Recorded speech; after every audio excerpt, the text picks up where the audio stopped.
Hey guys, Vazzy back here. In today's video, it is time for episode 17 of our Calgary Flames franchise mode here in NHL 24. In today's episode, we will be going through the second half of the 2027-28 regular season and leading up into the playoffs. Again, you guys probably know the roster here now. I'll go through it very quickly just so you guys can see all the lines, all the changes and stuff we've been making. James Hagen's really had a breakout season so far this year. Love to see it. Defensively, I don't think anything's really changed. We did bring up Bruce Wicks, and goaltending-wise, it is still Wolf and UPL. So we had a bit of a mediocre first half. Again, we are well above 500, but I think we could be doing a little bit better, so I say we just continue on here and see what happens. Big win to start it off against the New Jersey Devils against the Anaheim Ducks. That is another win by a score of 5-1. Do have a game here against the Oilers. May as well jump into that since it is a rivalry matchup. See if we can beat the Oilers here in the slow sim. First period, 2-1 Edmonton. TJ Ginla for us, McDavid and Nurse for them. Poirier does tie it up for us, 2-2 after 2. And in the third, 5-2. Hanzik Rantanen gets 2. So big win over the Oilers there, who we are competing with for the top of the division. They are currently ahead of us, but maybe we can come back from that. Continuing on here against the Detroit Red Wings, that is another win by a score of 4-3, as Jacob Pelche is back. That is big. I think he had like a fractured ankle. So I guess we'll just put him back on the third line. Hanzik, he's been alright, getting 10 minutes of ice time a night. I do think he is probably a bottom 6 guy for us in the long run. But, you know, it's not too bad. Jay O'Brien definitely did struggle in his absence there, but we'll get Peltier back there on the third line, and I think we should be up to full health now, which is very good. Up against the New York Islanders, that is a 5-3 loss, first loss of the video. Injury there just in the AHL, that is totally alright. Against the Toronto Maple Leafs, that is a 4-2 win. Leafs are a very good team still in this universe, so always good to beat another very good team. Switch out the goalies here quick. Give UPL some time here as we go against the New York Rangers. Parker Bell again, that's just in the AHL. That is a 7-6 loss, not great. We'll give UPL at least one more here. And that is a 2-1 loss, so let's get Wolf back in there. 7-6 game isn't great, but the 2-1 loss can't really blame on him. So Wolf back in the net, switch the AHL goalies there quick. Is there anything we want to do forward-wise? Wolski, again, he's doing alright. Huberdeau's picked it up definitely from the start of the season, so let's maybe switch those two again. Stammer on the third line still playing pretty good. Don't really want to shake that up if we don't have to. So I guess let's just continue on with the sim. That's really all there is to do here in this episode. Don't think it'll be the longest one ever, but against the Capitals here, big 5-3 win, and against the Montreal Canadiens, 4-3 win in overtime.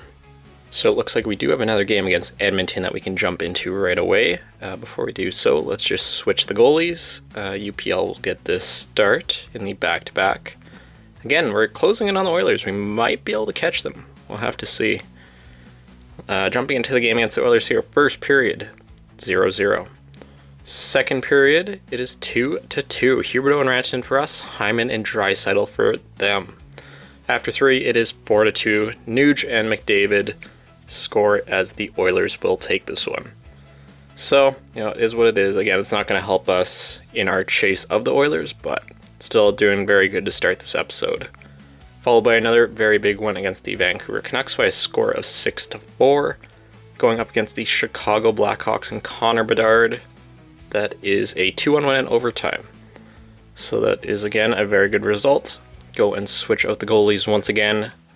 Get Dustin Wolf back in the net. One thing with Luukkonen, I don't mind giving him a couple of starts in a row. It's not the worst idea.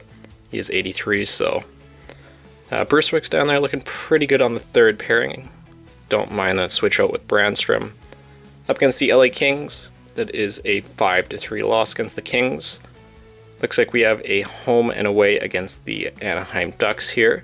Ducks are a brutal team in this universe.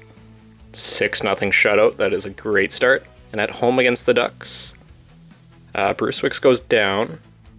So not ideal, but It just means that Brandstrom will fill in on his spot. It is just third pairing ice, so it's not the end of the world. It does say -2, I don't think that's true. And 5-0 shutout, so back-to-back shutouts against the Anaheim Ducks. Looks like we actually play them again here in about a week, so. Up against the Leafs here before that. That is a loss against the Leafs. Again, they are a very good team. As Bruce Wicks comes back. So again, we'll just switch out him and Brandstrom. Again, we're going to have to make a choice between the two of these guys in the long run. We know what we have with Brandstrom, it just will Bruce Wicks continue to grow? That is the question. We'll have to kind of make a decision on that, probably in the offseason. Against the Ducks for the third time in the last week, we do beat them once again. So 3 straight wins over the Anaheim Ducks in the course of just over a week. That is very good. 6 points right there. Switch the goalies, get Dustin Wolf back in here against the St. Louis Blues. That is a 6-2 loss as we approach the NHL trade deadline. So still sitting second in the division. And honestly, I don't think we're going to be catching the Oilers at this point. That is alright though. Let's look at some of the player stats here at the 60-game mark. So Hagen's just been crushing at 72, Rantanen 71. Tishigin has 33 goals. He lost his X Factor somehow? What? That makes no sense. Huberdeau, he's picked it up. Wolski's picked it up as well. Again, they're not doing as good as last year, I don't think, but better than at the start of the year. Hanzik would be the only guy I'd maybe think of getting an addition for on the fourth line. Defensively, like Poirier is doing really good, playing third pair minutes. Not much, I don't think we have to do anything defensively. And goaltending wise, Wolf's actually pulled it around a little bit better than where he was at the halfway mark. So I say really, we're not really looking for much at the deadline here. Maybe just a bottom 6 forward that can be a very shutdown defensive player. But outside of that, I'm not really looking to add too much to this team. Let's jump in here. So Alexander Nikishin, best player available. Very, very good defenseman right there. Barkov on the Panthers, geez. Zegras, Werenski. A lot of very, very good players available here. Again, we're not looking for any big names here, but I'll take a look around the NHL and see if there's any players that jump out to me. So the only trade I'm really looking to make here, I think, is sending Jay O'Brien, obviously a depth player, didn't play great for us, and a 3rd round pick to the Washington Capitals, who are a seller, for Alexander Wennberg. Wennberg, 83 overall in game, 2-way forward, very solid defensive stats, only has the 1 year left. He can chip in offensively, obviously it's not his strong suit, but I think he could be really good on that fourth line with the Noah Dickinson. See what the Capitals say. Trade accepted. So I'm going to look around still, but I don't see us making any other trades. If that is the case, I'll meet back with you guys at the edit line screen. So the trade for Wennberg was the only one I decided to make at the deadline. Really, we're so stacked, I don't really see any holes for us to fill outside of that. So the only change to the actual lineup will be just on that fourth line. But let's just get the season done. Just continue on with the sim. 5-2 win against the Wild to start things off against the San Jose Sharks. That is a 3-2 win, sitting 38-22-2. Against the Seattle Kraken, that is a 5-3 win. That's 3 straight after the deadline. Against the Kings, 2-1 win. That is 4 straight now. Another game here against the Wild, who are a pretty good team in this. That is a 3-2 overtime loss there. Again, let's go just switch out the goaltenders here. Give UPL a couple games maybe here. Just give Wolf a little bit of a break. Outside of that, I don't really want to make any changes just at the moment. Against the St. Louis Blues, that is a 4-2 win. Going up against the Winnipeg Jets, that is a 2-0 shutout. So again, the team has been playing really good, especially after the deadline here. Going up against the Seattle Kraken, that is another big win, 3-1. We're playing really good shutdown hockey too, which is nice to see. As I say that, we do allow 6 goals to the Sharks, but that is hopefully a one-off. 3-2 loss against the Knights. Let's get Dustin Wolf back in there. Probably going to be playing the majority of the rest of the season, but don't mind giving him a little bit of a break with UPL as the backup. Wennberg, what have you done so far? 10 games, 1 assist. He is a 0.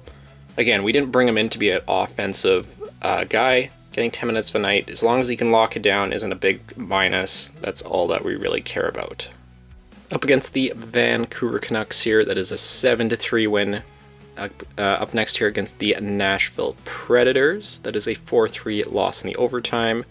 Against Bedard and the Chicago Blackhawks, 2-1 loss to the Blackhawks. Up against the Winnipeg Jets once again.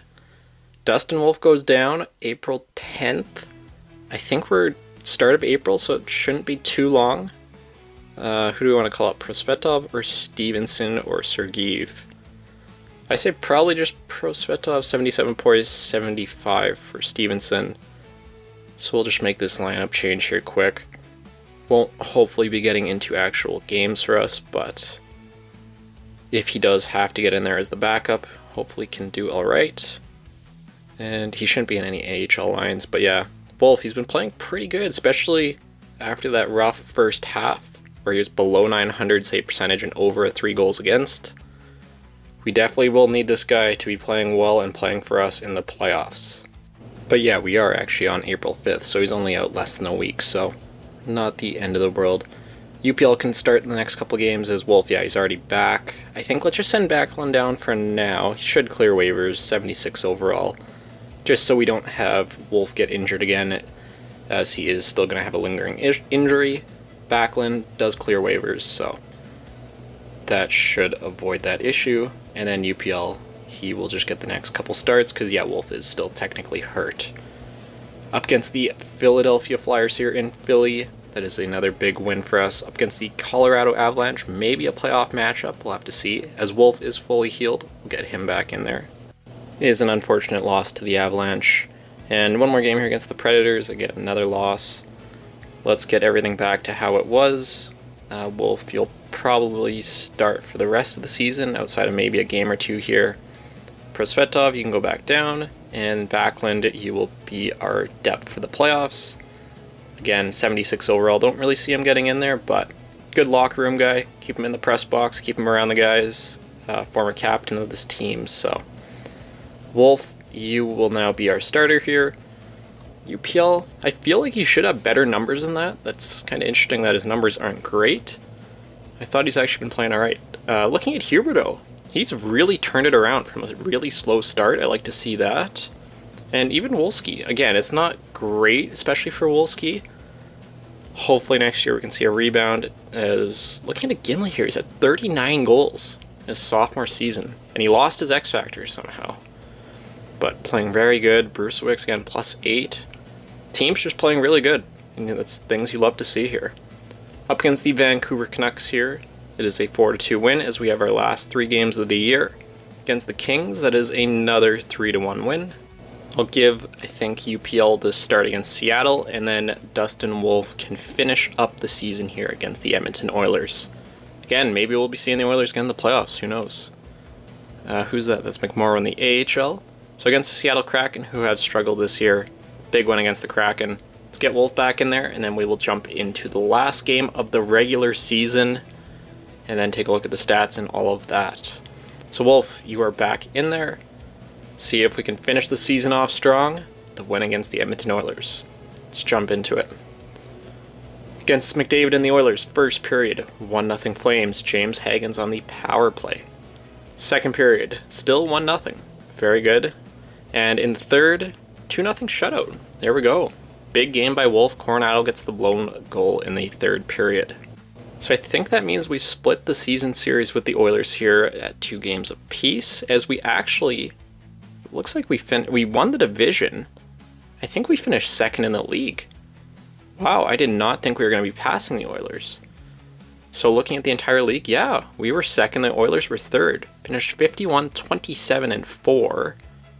It's a very good record. 3.83 goals for, 3.06 goals against. We're second best for goal scoring. Goals against, we're in like the top 10-ish there. That's not bad.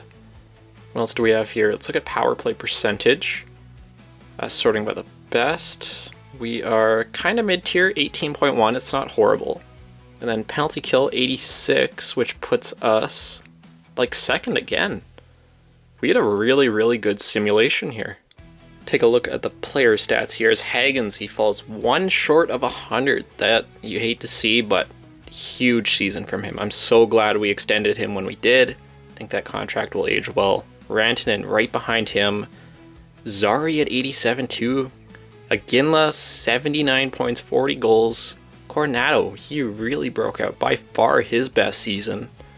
He's one that has struggled, but he's played very good. Up to medium elite now. Stammer was 60. Huberdeau, 54.